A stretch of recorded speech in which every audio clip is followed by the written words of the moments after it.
Before you rush into goal setting, resolutions, or new curriculum plans, pause.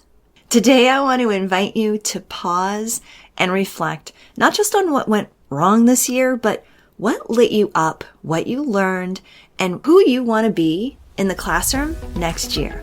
I'm excited to walk you through 8 powerful reflection questions to help you reconnect with your purpose and get clarity on what you need as a teacher in the new year. So grab a journal or just a quiet moment and let's do this together. Hey friends, welcome to Enjoy Teaching Again, the podcast for teachers who love the work but need a little spark to bring the joy back. I'm your host, Elizabeth Peterson, classroom teacher, arts integration specialist, and passionate educator of over 25 years. If you're overwhelmed by behaviors, disengaged students, and long, exhausting days, you are not alone. But together, we can turn things around and you can teach with confidence and purpose again. So locate that cold coffee of yours, find your favorite pen, I know you have one, and let's dive in. It's time to get inspired and enjoy teaching again. If you're listening to this in the days that are leading up to Christmas, you may be in a frazzle, and I get it, so am I. But let's take some time right now to take a deep breath and pause so that we can do something meaningful, some meaningful reflection before we start back up in January. And maybe you replay this after the craziness of the holidays, or if you're listening in a completely different time of year, these questions will still be good because this type of reflection is good to do every so often to just get you back in alignment with what you want for yourself and the wonderful, albeit challenging, career as a teacher. So let's get started. Now, you don't need to answer all of these right now, but I'll share each question and you can pause as you want to think and even journal about some of your answers. All right, let's jump right in. Number 1, I want you to ask yourself, when did you feel most like yourself while teaching this year? Start by thinking, what were you actually doing in those moments? Were you teaching? Were you creating? Were you lesson planning? Were you connecting with your students? Who were you with? Were you with your students or were you with colleagues? Or maybe you were in a professional development, or maybe you were in a meeting with administrators. And think about what those types of observations about yourself, what does that tell you about what fuels you in your teaching? All right, now number 2, let's kind of look at the opposite side of that, okay? I want you to think about what drained you the most and what might that be telling you? Okay, so was it a task that you had to do that drained you? Was it a person? Or was it a mindset that kind of left you feeling empty? Was it because you felt some pressure to do something? And inside this, I want to ask you another targeted question. Is there something that you can release? Is it something that you can maybe delegate to someone else or even maybe your students? Who knows? Or is it something that you need to shift for yourself in the new year? Because those things that drain us, we really want to consider not just what they are or who they are, but we also want to consider what can we do about that? Okay, here's question number 3. This could be fun. I want you to think about, when did you truly feel connected to your students? So think about what led up to that connection. Was it a conversation? Was it a project? Was it something that was planned, or did it happen spontaneously? And I want you to think about, how can you create more space for those types of moments? So if it was a lesson plan, how can you pull from that and do more of that? If it was something spontaneous, how can you allow for a little bit more flexibility so that you can indeed find those moments to just connect with your students? All right. And number 4, what PD actually lit you up? And what professional development maybe fell flat? And as you're thinking through this, I want you to be also considering, what made the good PD actually good? Was it teacher-centered? Was it creative? Was it something that was just so relevant finally, finally relevant just for what you're actually doing. Think about, did you feel inspired by the professional development to try something new afterwards? Or did it just make you overwhelmed or frustrated or annoyed even? And what kind of professional development do you want more of? And how can you start to make space for that? The professional development that's actually going to light you up and give you that spark again. Hold up. Can we pause just for a second? Let's do a little pause inside of our pause here. Because if these questions are stirring something up in you, well, that's exactly the point. And if you're ready to take that reflection a little step further, I want to invite you into the vault of teacher-centered workshops that's open just for the month of December. Inside, you'll find real PD that is about you as a person and a professional. Not test scores, not boxed programs, just support, creativity, and inspiration for teachers like us. Two of my favorite workshops in there for this time of year, well, there's the one word workshop, which is perfect if you want to set a meaningful intention for the new school year. This is not about resolutions. This is about clarity and focus and purpose for the new school year. Or maybe you might be interested in the workshop that's called Reignite Your Passion for Teaching. This one is for you if you've been feeling a little disconnected, going through the motions, or wondering if you still actually love what you do. Because spoiler alert, with the right guidance, you can get that spark back.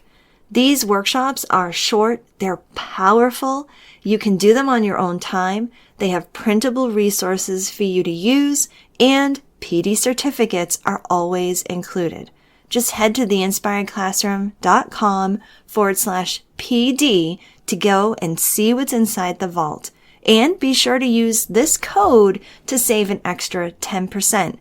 The code is DEC10. But hurry up and get in there because the vault closes very shortly on December 31st. Okay, let's get back to the questions. All right, let's take a look at number 5. Number 5 is, was there anything that you stopped doing this year that actually helped? Was it something that you gave up maybe out of necessity because you just couldn't do it anymore or you ran out of time?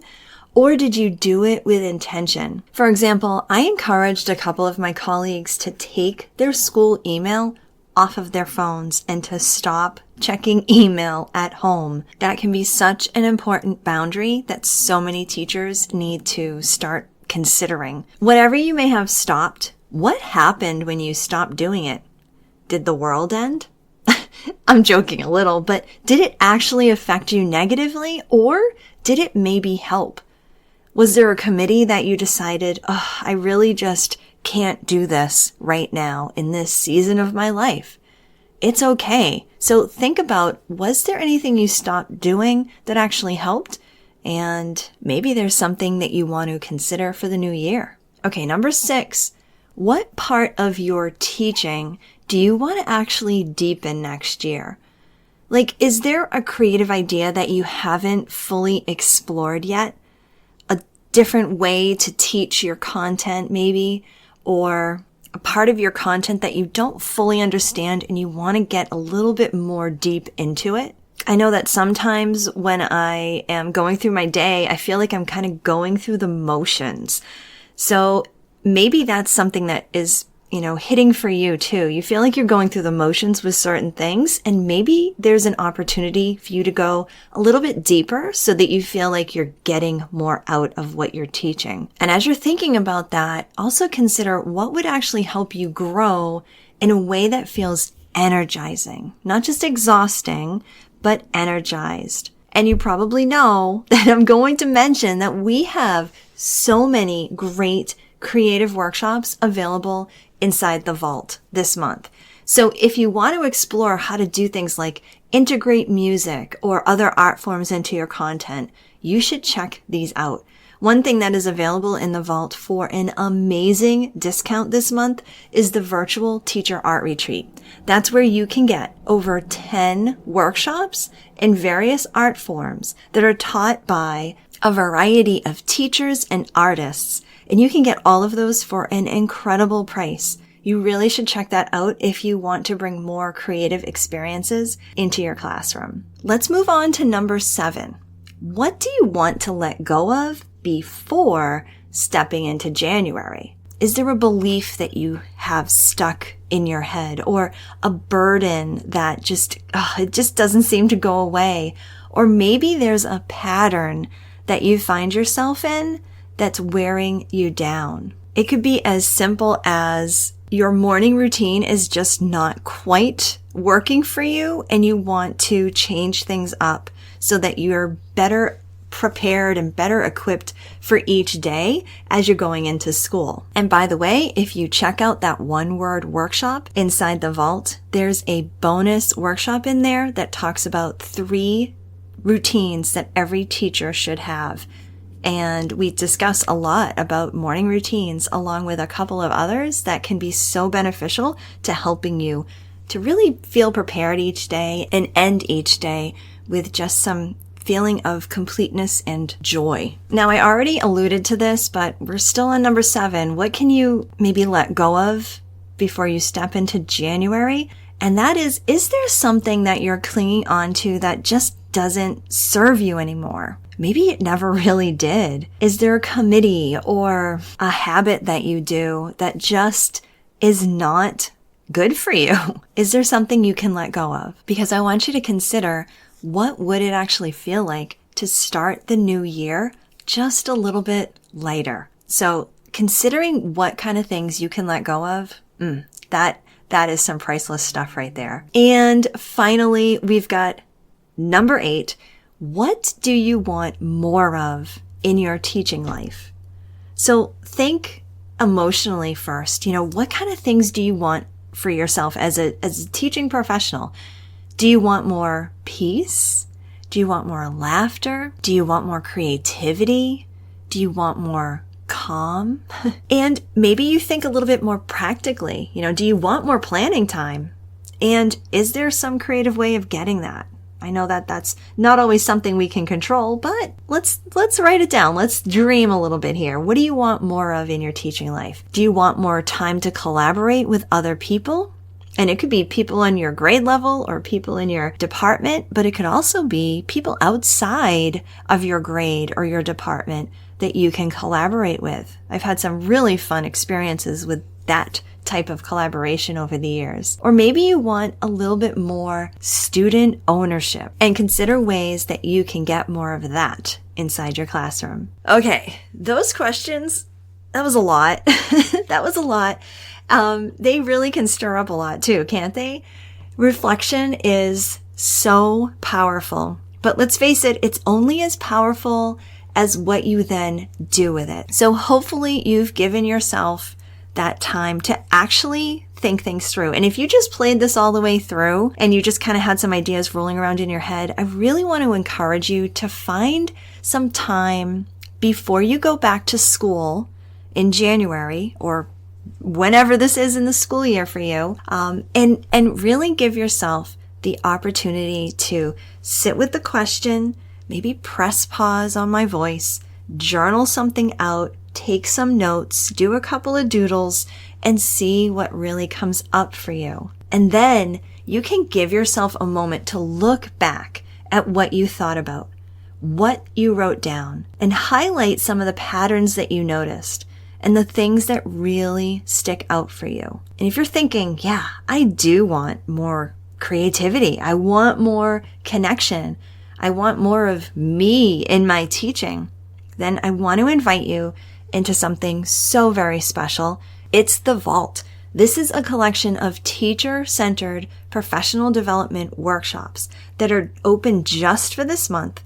And inside, you're going to find some really amazing, practical, teacher-centered workshops on everything from reigniting your passion for teaching That's actually the title of one of those workshops. You'll find workshops in arts integration strategies, social emotional learning that doesn't take more time but actually integrates with some of the things that you're doing. There's workshops on how to improve classroom behavior. And one I really highly recommend after this particular episode is the one-word workshop. This one helps you to choose an intention that will guide you into the new year with clarity and purpose.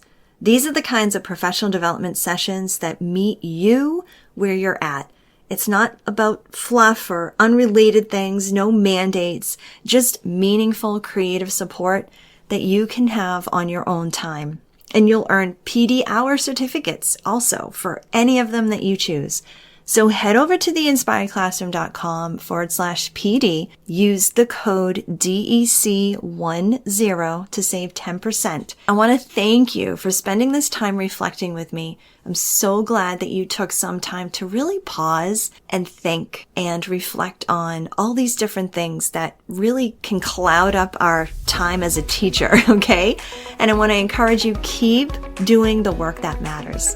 All right, I can't wait for next time. I hope this episode inspired you, encouraged you, or gave you a fresh idea to try. And if so, I would love for you to take a screenshot and text it to one of your teaching buddies. I'm so grateful that you landed here with me today, and it would mean the world to me if you would leave me a review over on Apple Podcast. Thanks so much for being here, and I'll catch you on the next episode. This is Elizabeth Peterson reminding you to get inspired so you can be inspiring to your students and enjoy teaching again.